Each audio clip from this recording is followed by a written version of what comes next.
As your primary spark type reveals the essential nature or driver of the work you are here to do, whether it's the work you get paid to do or not. That's a better way of saying what I was trying to. When you do the work of your primary spark type, you come alive with purpose and, fully expressed in a healthy way, deepen into meaning, flow, connection, and joy. Okay, yeah, I should have just read this. Are we ready to get into this personality test?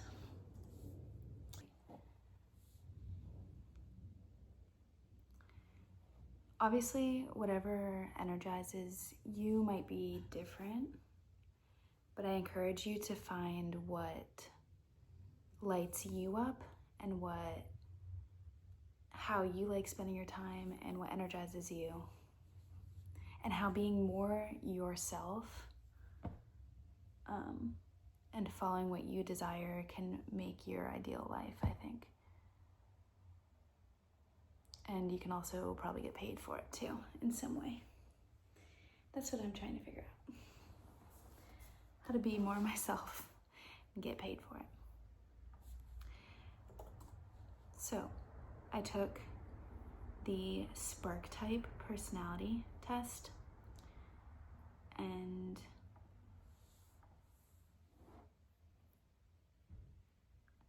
these are the things that I learned about myself, and this is the direction I'm going in, and I still don't know the package, but this is the energy of where I'm headed and like the things that I want to do. And speaking of synchronicity, this book asks you every week, where's their synchronicity? And these two personality tests just kind of fell in my lap like 2 days apart, and then I read the results and I'm like, this is everything I'm trying to do with my business. So let's get into it. As my spark type, I'm a warrior and an advisor, and these are some of the things that resonated with me. So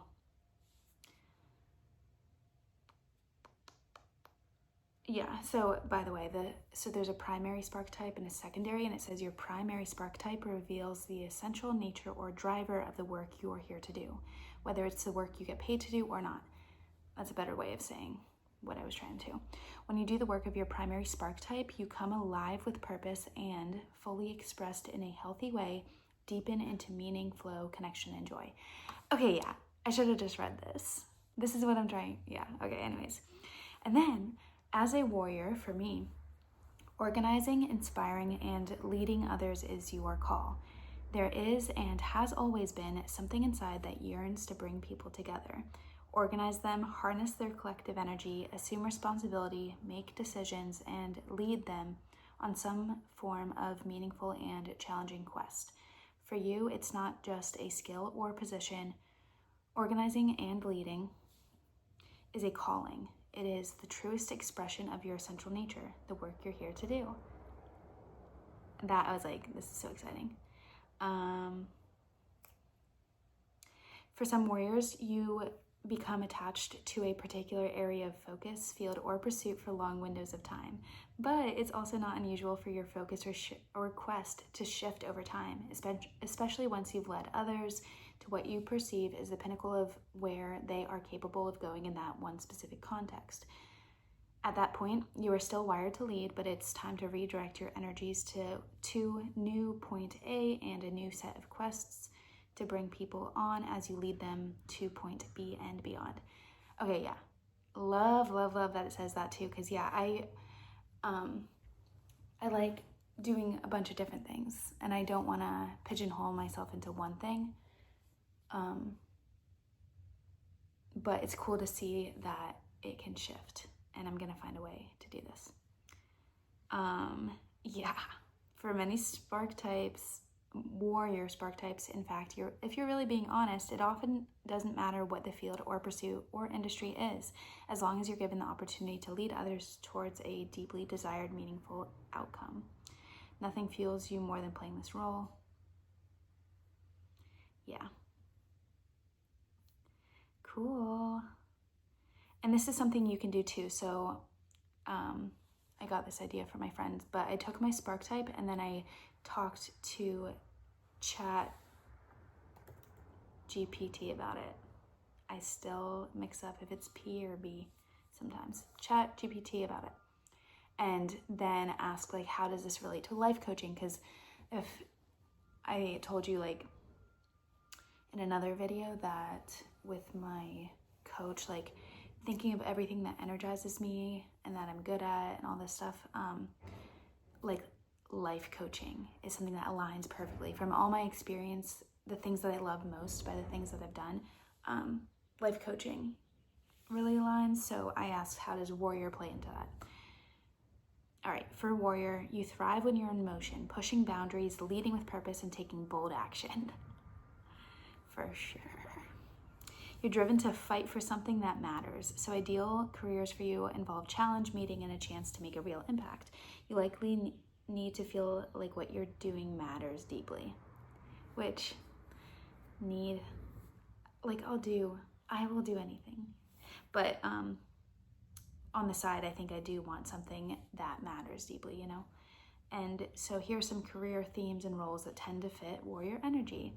Startup founder or entrepreneur, especially in mission-driven spaces. And then something motivating others, like a coach or performance strategist, keynote speaker or motivational leader, athletic coach or personal trainer, especially if values-driven. Yeah. This is why I like personal trainers that are values-driven too. So yeah, that was stuff that I resonated with and I thought was super cool. And then, that was about warrior in general. And then I wrote, this is what I loved when I asked more about how life coaching fits in with this, what this could look like in practice. You might design coaching programs with a mission, like Unstuck to Unstoppable or Own Your Voice, or this is something I really would love to do. Build the life you're scared to admit you want. Would love to do that. You might push your clients a little, challenge them to do the thing, not just talk about it. Oh yeah. You could include ritual structure and intensity in your sessions, like accountability, challenges, bold goal setting, or mind-body tools, like all the things I love, like acupuncture, breath work, I don't know, cold plunge sauna, that kind of stuff maybe. You probably feel most lit up working with people who are ready to change, not just vent or float. Bonus, warrior and advisor combo is perfect for group work. You would thrive leading group coaching programs or retreats, masterminds or circles with a mission, courses that have a challenge or journey aspect. You've got both the fire to lead and the wisdom to guide. Just remember your why is rooted in action, growth, and impact, not just giving advice for advice's sake. Yeah. So it's not just advising for the sake of advising. Like my backup is advisor. And that's why I think,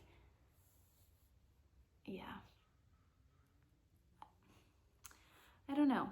Yeah, see, I don't know what this exactly means besides that first paragraph that I said. Okay. Now for the big 5 personality type. And I did have, okay, well, I have it. I put this on my Instagram story too. This is from the body language expert on the Diary of a CEO. She's awesome. That episode is awesome. They talk about the personality traits on there. Yeah.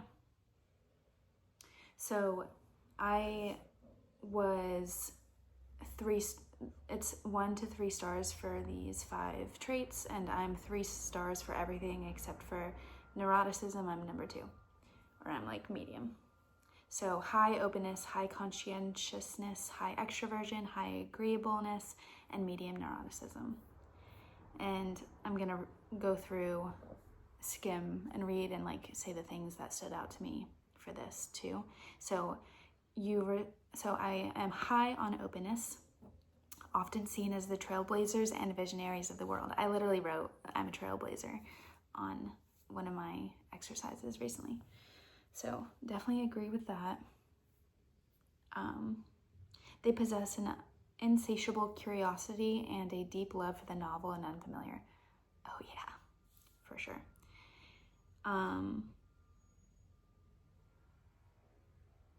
In workplace, they might propose innovative solutions, eagerly taking on new projects or advocating for out of the box thinking. In relationships, they often seek depth and exploration, always eager to experience new adventures with their partner or discuss profound and abstract ideas. So tips for high openness: communicate your need for adventure. Sharing your zest for life's thrills with your partner and friends can deepen your bond. Instead of just expressing your love for adventure verbally, take proactive steps. Surprise them with a spontaneous weekend trip to a place neither of you have been, or challenge yourself with adventure or with adrenaline pumping activity like skydiving or rock climbing. Did that and surfing all the time since being in San Diego. Definitely like that adrenaline pumping stuff. Seek roles that foster creativity, prioritize tasks, and ask for projects where you can flex your open muscles. If you're looking for a job, search for companies fostering a creative environment, nurturing innovation. Oh yeah, consider attending industry-specific conferences or webinars. I want to do that. I haven't yet though. Learn how, but actually I have done webinars and I do get super excited at them. Learn how to communicate assertively. If you're high in openness, people are a big part of your life, and soft skills are the gateway to connect with others.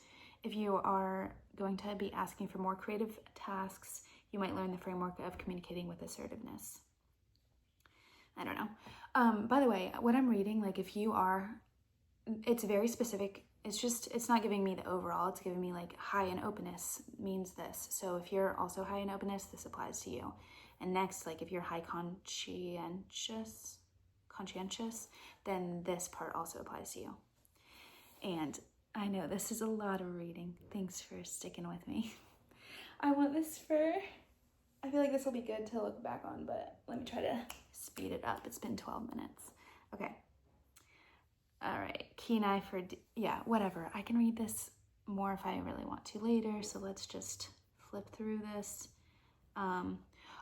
Okay, this is what I like for high conscientious. So if you are high conscientiousness, then let me know, because it says you can develop a review and reflect routine because you're detail-oriented. Set a time at the end of each week or month to review your accomplishments and areas of improvement. So I'm thinking about getting a group together to do this weekly or monthly. So to celebrate your success and identify potential areas for growth or optimization. I love that stuff. I don't do it enough. Let me know if you'd be interested in that. I also, I like clear expectations, but it says also plan spontaneity. I do that. Prioritize time management techniques to maximize productivity, like the Pomodoro technique or time blocking. That's what I've been doing recently with a schedule. I need to do that more. That's another thing I was thinking about doing with people, like let's get together and time block like our week or even the next day, or just like accountability, like how are you gonna plan your day, especially when we're not post-COVID, not going to an office. Like finding that structure in my day sometimes is hard. High extroversion, radiating energy and enthusiasm. Innate ability to make those around you feel seen and heard. Harness the power of anecdotal storytelling. I know that's important. Elevate your discussions by weaving in interesting anecdotes from personal experiences, books, or even historical events.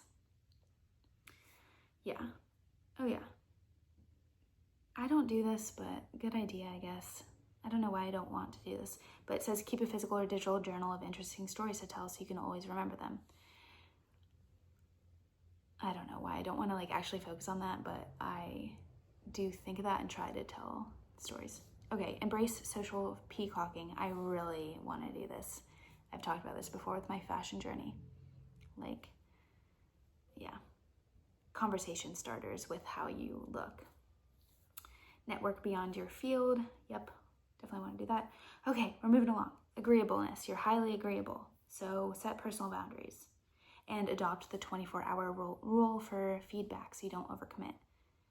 Initiate empathy circles or support groups. Your high agreeableness and empathetic nature make you an ideal facilitator for this stuff. Yeah. And you could have a specific theme like overcoming work stress or navigating life transitions. Yeah, I gotta do something like this. I don't know what.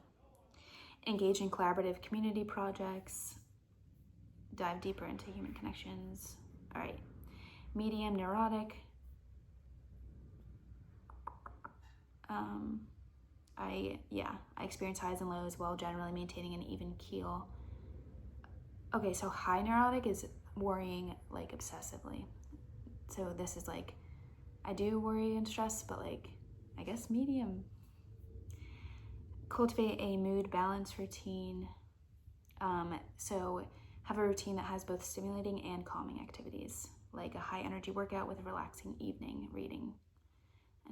I think I am almost ready to read a book. I haven't been reading that much because I've been doing this artist way, but I don't know. Okay. Engage in mood-based media consumption. Like if you're more anxious, watch a calming documentary or something like that. All right, that's it. Okay. I'm done. But I wanted to do that for a while because there is really a lot in there that I like and explains where I'm going. So make today amazing. And let me know in the comments what your personality is and if you resonated with any of the stuff for either of those personality tests for you and how you maybe live it out if you want. Or maybe just let me know if you take the test. Okay, thanks for hanging out. I'll see you soon.